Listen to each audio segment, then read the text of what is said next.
Hey everybody. Last time I made a video, I talked to you about how God is a God of more than enough. Specifically using the example from Exodus when the children of Israel were being fed by manna every morning from heaven. And how God had put more than enough out there in spite of the fact that He required them to only get so much for the day.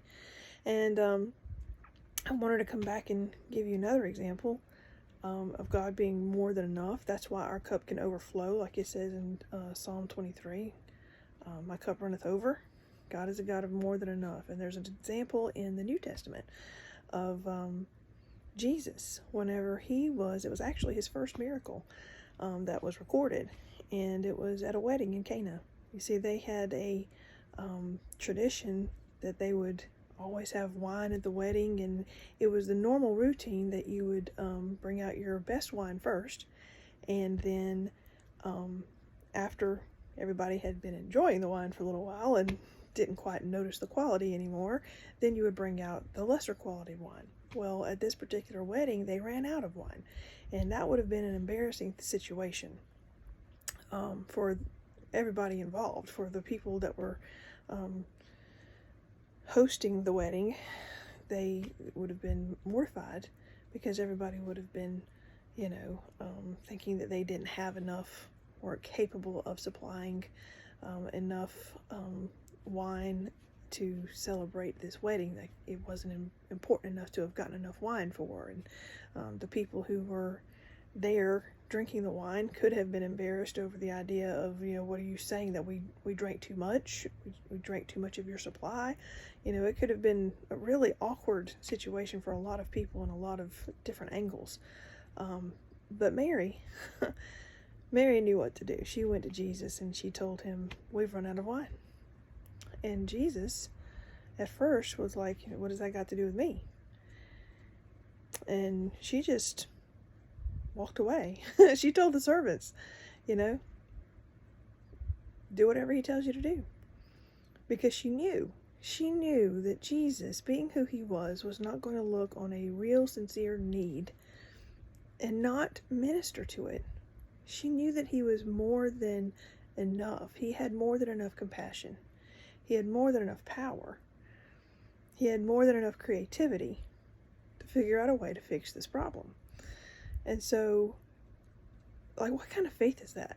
For her to look at him, say, here's the need, for him to say, what does that got to do with me? My time has not yet come.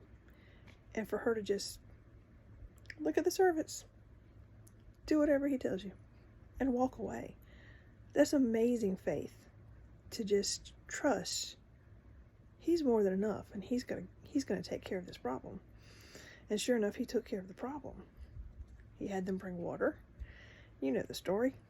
Turned the water into wine. But here's the thing. He didn't just meet the need by giving them, wine. He gave them premium quality wine. As a matter of fact, the wine that he gave them was so good that the people at the party, like the one who was in charge of the feast and whatever, was complimenting the one hosting the party and saying, look, normally, we bring our good wine out first, and then when everybody's, had a little, then we bring out the lesser quality. But you have saved the best for last. So what does that tell us? That tells us that when Jesus stepped up and conducted this miracle, he didn't just give them enough to get by. He didn't match the quality of what they already had that they ran out of. He gave them more than enough quality. He didn't just match the first level so that it was okay, it was this good, and then it went down, and now we're bringing out this good again. No, they started here, the quality went down. When they ran out, he brought them up higher. So what does that say? That says that anytime we have any kind of a need, if we will put it in the hands of Jesus, like Mary, and say, here's the need, and just walk away from our prayer time with Jesus knowing he's got it under control. He will not only match our faith level with the quality level, He will surpass it. He will give us abundantly, exceedingly more than we can ask or think if we will trust Him to supply it. Why? Because He is a God of more than enough. That's the way I see it.